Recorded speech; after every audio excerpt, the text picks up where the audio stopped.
তো সুন্দর সুন্দর ফটো আর ভিডিও তোলার জন্য চলে গেছিলাম একটা সুন্দর একটা জায়গাতে। কোথায় এলাম আর কি করলাম সেই সবটাই তোমাদেরকে জানাবো এই ব্লগে।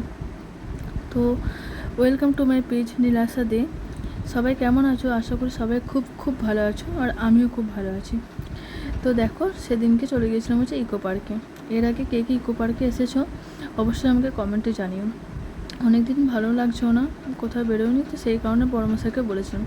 তো তাই বড়মশাই নিয়ে চলে এসেছিলো ইকো পার্কে। আর ইকো পার্কে ফার্স্টেই আমরা ঢুকে পড়ি 6 নম্বর গেট দিয়ে। অন্যবার আমরা ফ্রন্ট দিয়ে ঢুকি, কিন্তু এবারে তো ফ্রন্ট দিয়ে ঢুকি। তো এবারে আমরা এই 6 নম্বর গেট দিয়ে ঢুকেছি। আর ঢোকার সাথে সাথেই দেখো দেখলাম কিছু খুঁজে পাচ্ছিলাম না আমরা কোন দিকে ঢুকবো, যেহেতু ইকো পার্কটা অনেকটাই বড়, তো সেই কারণে। তো দেখো, আমি এর আগেও একবার এসেছিলাম, সেটা হচ্ছে আমাদের বিয়ের অষ্টমঙ্গলার সময়, অষ্টমঙ্গলার পরের দিন তো সেদিন জানো তো আমার হাতে মেহেন্দি ছিল, আর আমি অনেক ফটো তুলেছিলাম। তো আমার নিজেরই ভুলের কারণে সেইগুলো সব ডিলিট হয়ে গেছে। তো যাই হোক, দেখো এখনও তখন বাজে প্রায় 6টা, সাড়ে 6টা কি তারও বেশি হবে। তখন পর্যন্ত জানো তো অনেক লোক ওখানে ছিল।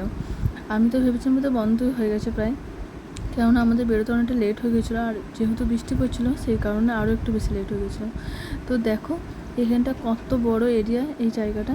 আর জানো তো আমি এর আগে এরকম এত বড় পার্ক কখনো কোথাও দেখিনি, আমাদের বর্ধমানে তো নেই তোমার। তো যাই হোক, এখানে দেখো অনেক বড় গ্রাউন্ড রয়েছে অনেক সুন্দর, আর অনেক বাচ্চা অনেকে খেলা করছে।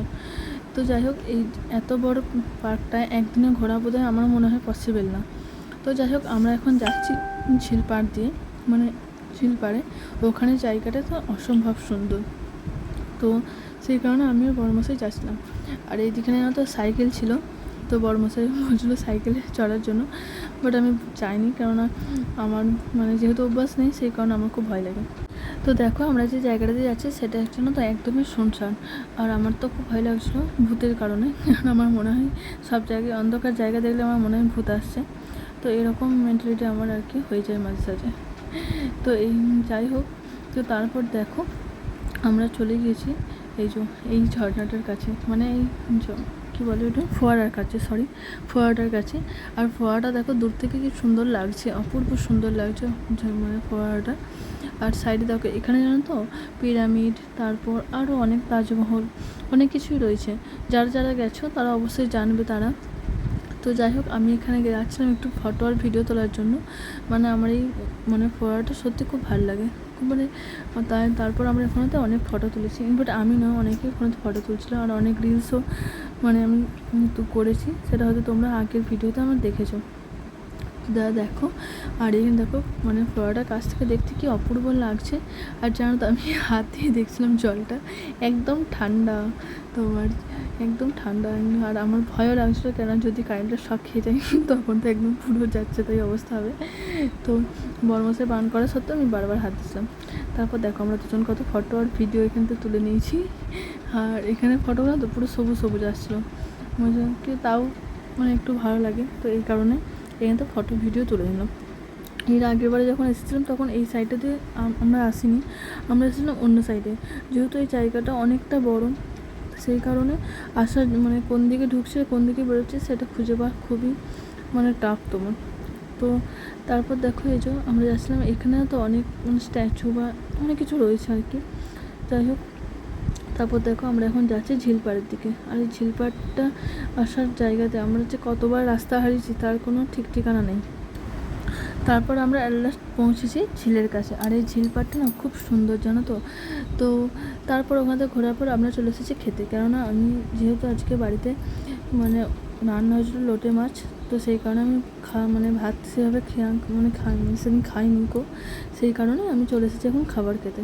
তো এখানে দেখতেই পাচ্ছ অনেক রকমের জিনিস আছে, খাবার আছে অনেক রকম। তো আর এখানটা কোল্ড ড্রিঙ্কসও রয়েছে। তো আমি এখানে কোল্ড ড্রিঙ্কস আমার বাইরে খেতে অতটা ভালো লাগে না, তো সেই কারণে চলে এসেছি এখানেতে। কোল্ড ড্রিঙ্কস যেহেতু ভালো লাগে না, তাই ভাবছিলাম কি নেবো না পিৎজা নেবো।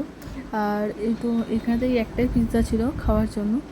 তো বড়মশাই বলছিল আরও কিছু খেতে, কেননা কিন্তু আমার একদম জানো তো বিশ্বাস হয় না, কারণ আমি অনেকবার ঠকেছি বাইরে এইভাবে এরকম প্যাটিস বা রোল অনেক কিছু খাওয়ার পর আর কি অনেক আমি ঠকেছি। তো যাই হোক দেখো এখানে তো অনেক রকমের মানে আইটেম ছিল, তবে যেহেতু আমার পিৎজা ভালো লাগে তো সেই কারণে আমি পিৎজাটাই অর্ডার করেছিলাম।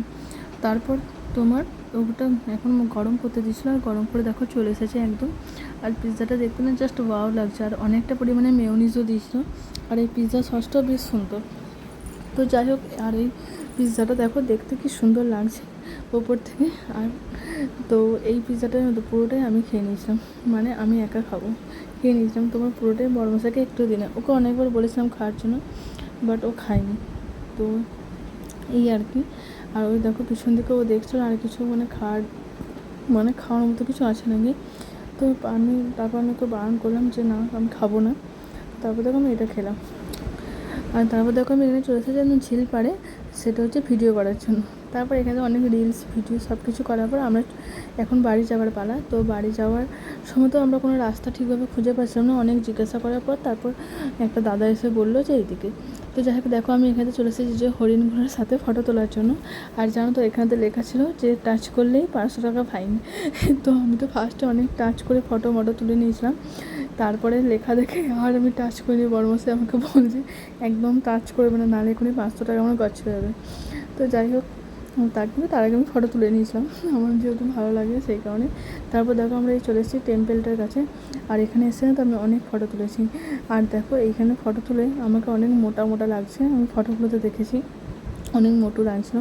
আর জানো আমার একটা জিনিস মনে পড়েছে, আমি যখন এর আগেরবারে এসেছিলাম তখন আমার এই জায়গাটাতে আমি সেমভাবে ফটো তুলেছিলাম, শুধু আমার ড্রেসটা একটু আলাদা ছিল। তো এই আর কি। তো যাই হোক এরপর তো বাড়ি যাওয়ার পালা। আর দেখো এখান থেকে গেট বন্ধ করে দিয়েছিলো, আমরা রীতিমতো গেট খুলে তারপরে গিয়ে বাইরে বেরিয়েছি।